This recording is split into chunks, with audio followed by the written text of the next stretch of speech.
Hello students, welcome to our English class. Today we will read a poem, A Legend of the Northland. A Legend of the Northland is a ballad. A ballad is a poem narrating a story in short stanzas. Ballads are a part of the folk culture or popular culture and are passed on orally from one generation to other. A Legend of the Northland, written by Phoebe Cary. She was an American poet and the younger sister of the poet Alice Cary. It is a traditional popular story composed in a style of a ballad. It narrates the legend of how Saint Peter had once cursed an old lady for being mean and stingy. The poem thus imparts the important lesson that greed always gets punished. So, what is a legend?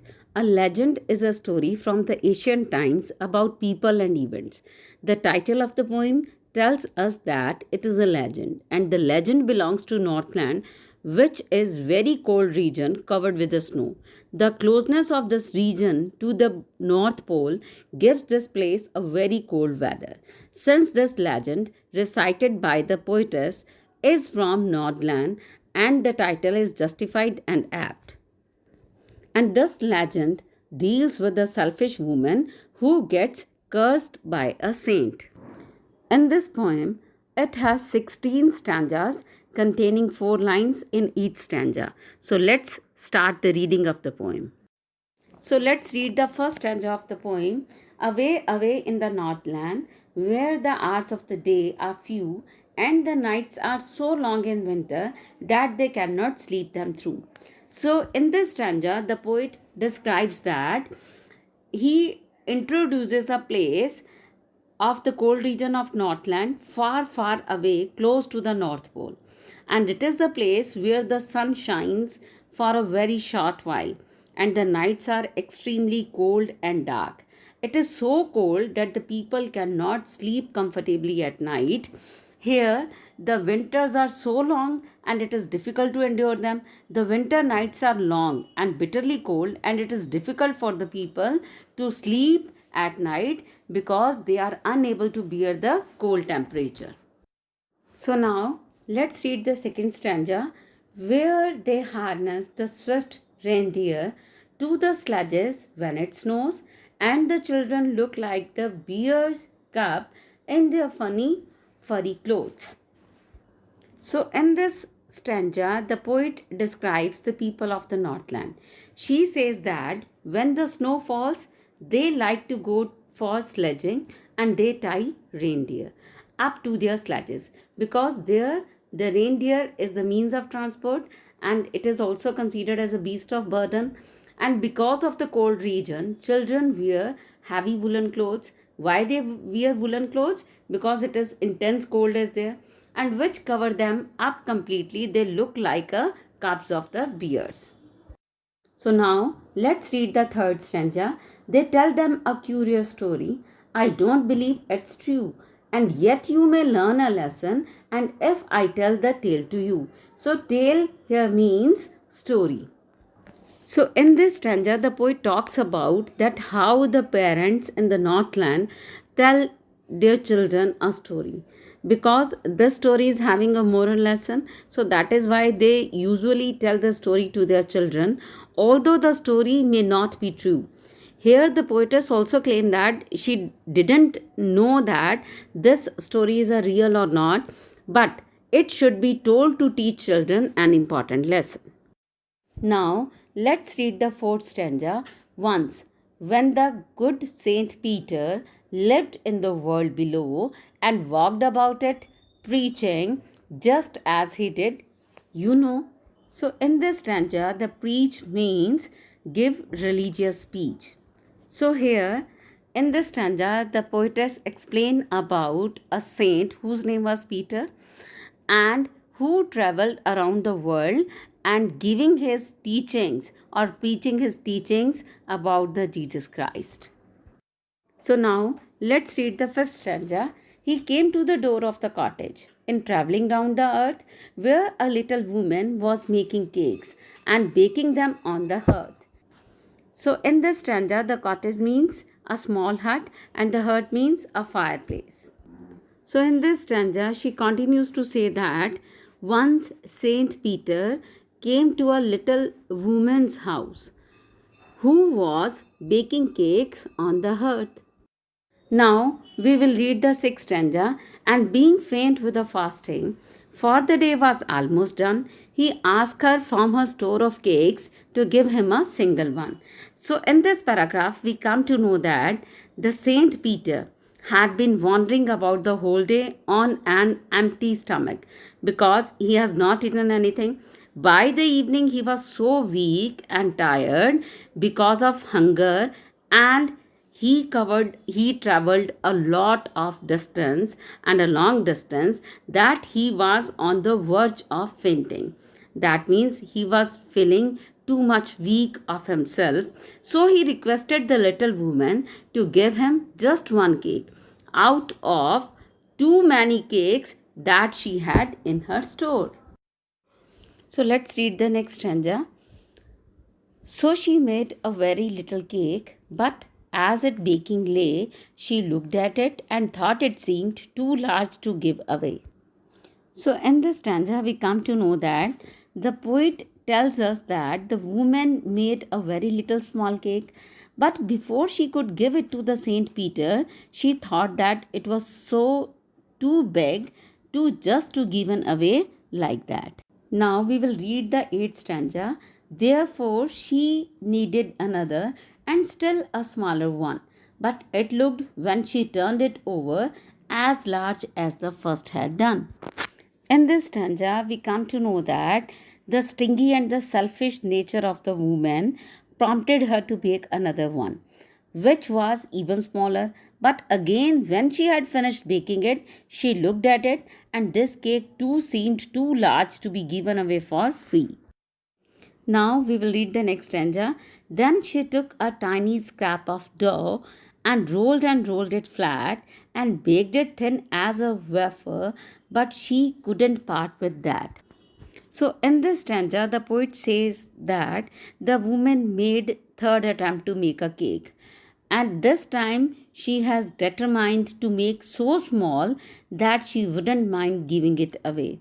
This time she took an extremely small lump of dough. When she rolled out the dough, her cake was as flat and looking like a wafer also. So, however, she couldn't even give that cake away to the Saint Peter. So, through these lines, we come to know that the woman was a very selfish. It was a very miser woman. Now, we will read the next stanza.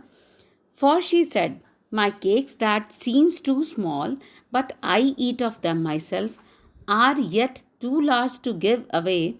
So she put them on the shelf. So here the woman said that the cakes that seemed small when she herself ate them were all too big to be given away. So as a result, she kept all the cakes on the shelf and did not give any to the Saint Peter. So these lines shows us that the woman was very miser. So let's read the next stanza.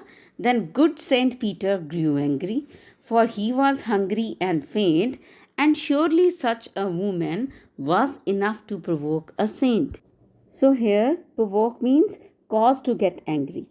So here the poetess say that Saint Peter's reaction to be the woman was unbearable. He lost his temper because he was hungry and weak and needed to have some food, because he was very hungry at that time and he was feeling very weak also. The behavior of the greedy woman irritated the Saint Peter. Now, let's read the next stanza. And he said, you are far too selfish to dwell in a human form, to have both food and shelter and fire to keep you warm. Dwell means to live.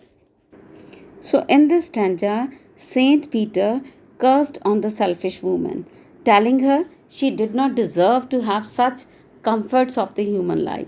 She could not have a warm fire, a house to live in, and a good friend to eat whenever she wanted. Now we will read 13th stanza. Now you shall build as the birds do, and shall get your scanty food, and boring all day in the hard dry wood. So here the poet tells us that Saint Peter told the woman that she would have to build her own nest as the birds do, and she must dig holes into the wood so that she could get worms to feed herself. She didn't deserve as human being. Now we will read 14th stanza. Then up she went through the chimney, never speaking a word, and out of the top flew a woodpecker, for she was changed to a bird. So, dear students, in this stanza, we come to know that how the greedy woman turned to the bird woodpecker. So, with the curse of the saint, the woman went up in the chimney of her house and she was speechless. She had turned into a woodpecker. The same woodpecker could be seen flying out of the top of the chimney. Now we will read the 15th stanza. She had a scarlet cap on her head, and that was left the same, but all the rest of her clothes were burned black as a coal in the flame. So, when the lady went up the chimney, she was wearing a red colored cap on her head. The cap remained on the woodpecker's head as its plume. However, all the other clothes worn by the woman got burnt as black as coal due to the flame inside the chimney. Thus, the body of the bird became black. And as you have seen that the woodpecker's body is of the same color. So now we will read the last stanza. And every country schoolboy has seen her in the wood, where she lives in the trees till this very day, boring for food. So here we can understand that every living in the village, that means this story is told to every schoolboy that has seen the woodpecker, and we can see that still it digs into the bark of the trees and look for the worms to feed on.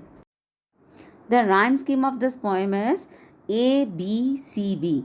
If we are looking at the 16 stanzas, and if we are going to take any stanza for verifying it, we can able to understand that this poem is having the same rhyme scheme in all the 16 stanzas. Yes, students, if you are talking about the poetic devices, alliteration, personification, repetition, and simile are used in this poem. So, first of all, we will talk about the repetition. In repetition, the same word or the phrase is repeated to stress upon an idea. For example, if you are looking at the line number 1, away emphasizes on how far away Nordland is. So here away is repeated 2 times. Then after that in line 51, if we are looking at this, boring, repetition of the word boring stresses on the laborious and the repetitive task of the drilling that the woman had to do as a woodpecker. Now we will talk about the simile. Simile is a figure of speech involving the comparison of the one thing with another thing of a different kind, used to make a description more emphatic or vivid. For example, as brave as a lion, crazy like a fox. And if we will talk about the line number 7, like bear's cub, the children of the people living in the Northland have to wear heavy woolen clothing to stay warm, and their furry clothing, and they look like a bear cubs. So here we also understand about that simile is used there. Then in the line number 60, black as a coal, on being cursed by the Saint Peter when the woman went up through the chimney and changed into the woodpecker, all her clothes were burnt in the fire and she turned black. So here we also come to know about the use of simile here. Next we will talk about the alliteration.